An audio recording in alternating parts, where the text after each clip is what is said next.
Welcome to episode 12 of Decatur Dish. If you have been following with us every Tuesday at 12:30, you know this is a weekly show we like to do where we catch you up on the latest that's been happening in DeKalb County and get into some of the stories that DeKalb County is talking about most. I'm Maria Moreau, joined by Decaturish founder and editor, the very talented Dan Wisenhunt. Dan, how are you today? I'm great. Glad to have that, water. It's good to have water back in my house. We'll get into that story in a second. It was quite an adventure, but I'm doing pretty good today. So, you know, on episode 11 last week, we were actually talking at the very end of the show about how water is such a fantastic resource. I think it was the new billing system for DeKalb County. Yeah, interesting timing for the water main to break. It sure was. For those that are unfamiliar, last Friday, we had quite a water main break in DeKalb County, and I know we hear from time to time these happening, but this one was of major significance. We were talking about schools getting evacuated and relocated, water outages, power outages, a lot of businesses impacted, residents. You were actually down there when all of this was happening on Friday. Talk to me a little bit about what you saw. Well, I live 2 doors down from the water main break, which I'm always expecting water infrastructure to crumble and collapse at some point. It's a well-known problem in DeKalb County. They're going through and they're fixing a lot of these old mains, but they can't get to them fast enough, and then one breaks. So I woke up and my neighbor was knocking on my door at 5:30. I knew something wasn't right because my neighbors normally don't knock on my door at 5:30 for any reason. Then I heard the whoosh sound outside, and so I went outside, 6 o'clock. My son is getting ready for school, and I walked down the street, and I saw this torrent of water flowing toward Vista Brook. And I was taking photos with my phone, and there was a power pole in the middle of it, and the power pole started rocking back and forth, and the light was flickering on and off. And this guy comes rushing up to me, and he says, "You need to leave, this is dangerous." And I'm thinking, yeah, I know that now. I didn't know it walking up to it at the time. So I knew it was going to be an adventure. These things are always an adventure. I didn't really know what was going to happen with school, so I kept him home. Apparently, DeKalb County, it canceled schools in Decatur. They just said, we're not doing school today, we don't have water. DeKalb County rerouted everyone to different schools. I don't think half the kids even went that day. So we were signed up for a weekend-long adventure of having no water, no water flow. It was a 42-inch main. Things were getting a little tense around the household. You know, water's kind of important, and you don't realize how important it is until you don't have it. You know, I have a pretty strict routine. I like to get up and do my walk. Well, I don't want to walk if I can't take a shower. I don't want to cook if I can't wash the dishes, and water has a lot of trickle-down effects, right? No pun intended, but that's kind of what happened to us. And so there were trucks, and they're still going to have to repair the streets. The streets are messed up. It looks like Superman and Doomsday have been having a fight out there. It looks bad. There's a giant hole in the ground. Saturday night, Michael Thurman, CEO of DeKalb County, was personally on the scene of this thing, watching the crews do that.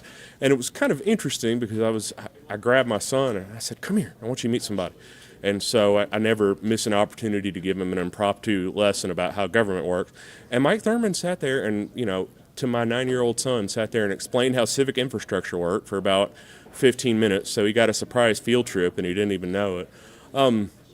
Wasn't all bad. We live on a busy street, so it was nice to have the street closed down and watch the kids bike. We got to see our neighbors more than we usually do because we were giving each other bottles of water and food and letting each other park in each other's driveways when the road wasn't blocked. But it was interesting, to say the least. Water's back on now. The road still looks terrible. They're going to fix that up. My neighbor who was knocking on my door, their yard is really messed up, so the county's going to have to fix that. One thing that struck me, though, just getting back to the issue of Mike Thurman being out there, and I criticize the county a lot in my job. It's my job to criticize, to ask questions, to probe. And, Mike Thurmond is on the receiving end of that a lot of times. If you recall the last show, we were talking about the problems with water billing. And, of course, people were upset about the water billing thing already, and then they called Watershed to figure out what's going on with the water pressure so nobody could get through to Watershed. But I'm bringing it up because so many of the important people that I cover surround themselves with spokespeople and other buffers to keep them from having to actually answer a question about anything. And Mike Thurmond is arguably the most powerful man in DeKalb County.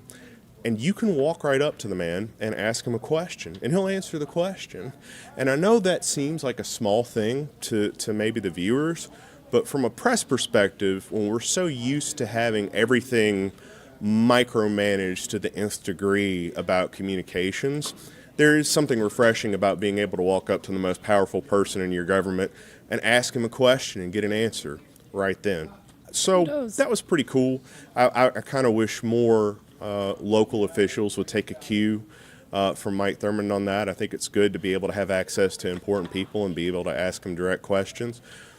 But we're back to normal-ish for the most part. Things are still a little, there's a layer of dirt on my car. I'm just not even going to wash off until the construction finishes because why bother? But we have a tale to tell. And there's actually a photo, I may have posted it on Decaturish, but it was an old concrete main, which is what a lot of these main, this old concrete infrastructure. And you can see the hole. It's as big as a dinner plate, ruptured through, and it turned Vista Brook into a river. And Vista Brook still looks pretty bad. Yeah, there's the hole. You can see it right there. It was kind of amazing to see everything that's underneath the street that you live on, the stuff that you tend to take for granted because you don't think about it until it doesn't work. Right. And that was the part, despite all of the frustration and tension and inconvenience of the thing, it gave me a deeper appreciation for the little things that we take for granted every day until they stop working, and then it becomes a big deal. And it convinced me more that the county needs to continue its efforts to repair all of this aging infrastructure, because this could happen to anyone at any time. It wasn't like there was a cold snap or anything before this. It just, boom, happened, and life was disrupted for a few days. So that's my story. I don't know how entertaining it was, but that's the good news in all what of happened this. to me. Water's back on, power's back on. Still have the road to address, but for the most part, students, residents, they are back to business as usual. Yep. DeKalb County is always moving and making moves, and a part of what legislators are doing locally is coming up with this new bill that I wanted to get your take on that would set some sort of rule or rules on how new cities can be formed. DeKalb County is always evolving and always growing, but this would create some parameters. Cityhood is something I've been covering pretty much since I started in Atlanta. The first new city that was created in a long, long time was Sandy Springs, and it was approved by something like 90% of the voters in Fulton County. Then came Dunwoody, and then came Brookhaven. And with each iteration of the cityhood bill, with the notable exception of Tucker, which I'll explain in a minute, the percentages of approvals dwindled because the rationales tended to make less and less sense. And the legislature has spent a lot of time on cityhood and annexation. And the reason for that is because the process sort of starts and ends with the legislature. Their rules dictate what goes on. The last big cityhood push that we had in DeKalb County was La Vista Hills, and I believe, I don't have that number in front of me, but it failed by a couple of hundred votes. It was a very narrow margin of defeat, but that was more or less the end of the line for cityhood. We still have annexations and other things that are going on in DeKalb County. The other thing that was the end of the line for cityhood is Democrats took over the whole legislative delegation. Cityhood in the past has been a very partisan issue to the point where Republicans who don't even live in the district would sponsor cityhood bills in places like Fulton County and DeKalb just because there was no rule saying they couldn't. What is interesting about this cityhood bill, Maria, is that it has bipartisan support. Both Republicans and Democrats in the legislature have expressed frustration with the amount of time that they spend on these issues, these cityhood bills that kind of lead to nowhere, and they cause a lot of controversy. And there's a lot of important stuff going on in Georgia, but they get really tired of spending all of their time worried about stuff that's going on in Metro Atlanta. Just some things about this bill that I think are really interesting. It's going to create a specific legal process for creating cities. It's going to require a supermajority of voters. That's very important. So 55% or more of the voters in a proposed city are going to have to sign off on this for it to even be approved. It's going to need a sponsor. This is another thing that's critical. A sponsor who lives in the proposed city that's going to be created has to sponsor the bill. If you recall, in the past, that hasn't always been a requirement. You'd have sponsors who live out in South Georgia somewhere sponsoring these cityhood bills because they were able to hire a lobbyist who could get the bill introduced. The bill would require validation of a petition by a probate court. Also very, very interesting. In the past, there's always been some question about the motives behind cityhood efforts, the validity of the signatures and so forth. So this would actually require a probate judge to go in and say, yes, this is a valid petition. A committee would also need to pay for its own financial impact study to see what the impact of the city would be on county services. So as you can see, it's really shifting the burden of creating a new city onto the citizens who want it, as opposed to making new cities a creature of the legislature. And just to say we did, I want to also emphasize how significant this is. There is no current state law around new cityhood. No, so this would create not only those rules like you just went through, but it would codify the entire process. It would, and it's a big deal. And I could nerd out on this forever because I've covered cityhood and annexation for a long, long time. But people who have been following this will appreciate the significance of having bipartisan support.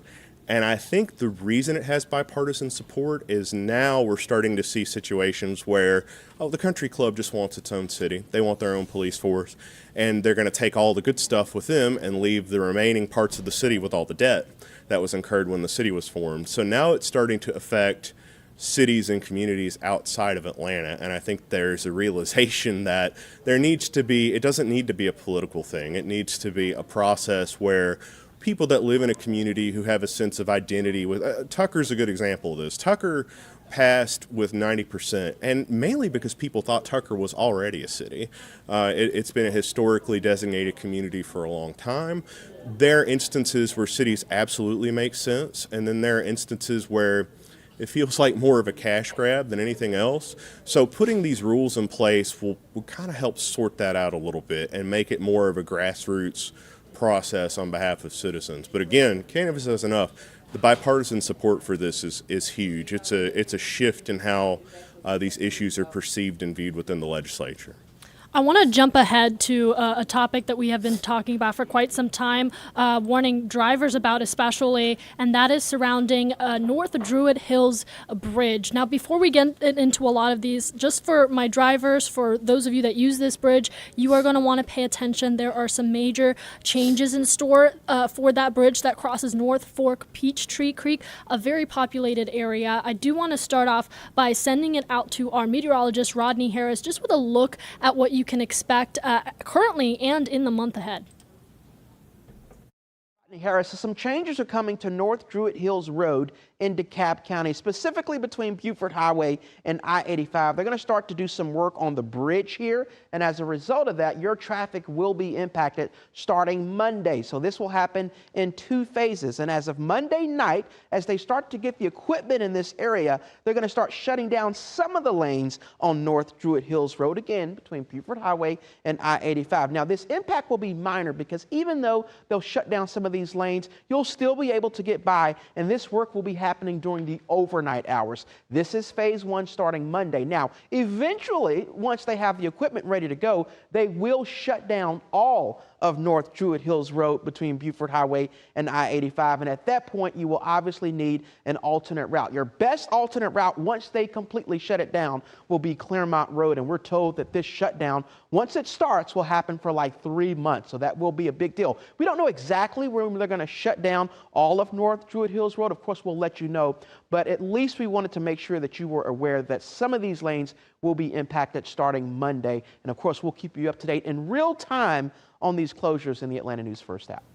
And I do just want to clarify, when we say Monday, we do mean February 5th. So yesterday, that has already began construction crews on site.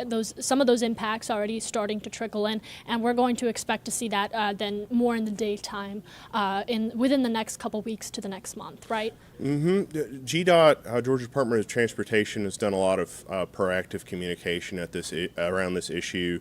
My understanding, the bridge was built in 1962, so it's overdue for replacement. And as inconvenient as it is, you'd rather have a planned bridge replacement than an unplanned one like we had in the downtown connector a few years ago, so people can get ahead of it and plan their commutes around it accordingly. But it's just a big piece of civic infrastructure. Infrastructure is kind of the theme of this episode today. Needs to be fixed, and they're moving ahead with it. And the first word I think we used for the episode title, Adventures with civic infrastructure. North Absolutely. Druid Hills Road Bridge, definitely going to be an adventure for my drivers out there. Some fantastic alternate routes, or the main alternate route really that you'll need to take, listed by meteorologist Rodney Harris. Is this a road that you frequent? Yeah, I've crossed that road on the way to Buford Highway before. It's going to be a pain. It's 90 days of a bridge being closed. Although I will say 90 days is a pretty ambitious time schedule. I would say, of course, they're doing a lot of prep work in advance, hence the lane closures. But still, 3 months without a bridge, it's going to be a pain in the neck. But in the end, it's going to be something that people can plan for and adjust around. And it's not going to be a situation where the bridge collapses and potentially hurts someone. So as inconvenient as it is, this is just part of life living in a busy city. Sometimes you got to put up with traffic and road construction and other fun inconveniences. But A&F has done a great job of keeping its viewers informed about this, and it's going to be an ongoing process for both of our teams to keep readers and viewers apprised of what's going on with this bridge repair project. We didn't pay him to say that. He's just very nice. Oh, I know. We'll continue to keep you updated, of course, on this and all of the stories coming out of DeKalb County and the metro Atlanta community. In the meantime, I mean, the news never stops, not for us here at Atlanta News First, and certainly not for you all at Decaturish. Where can people connect with your newsletter?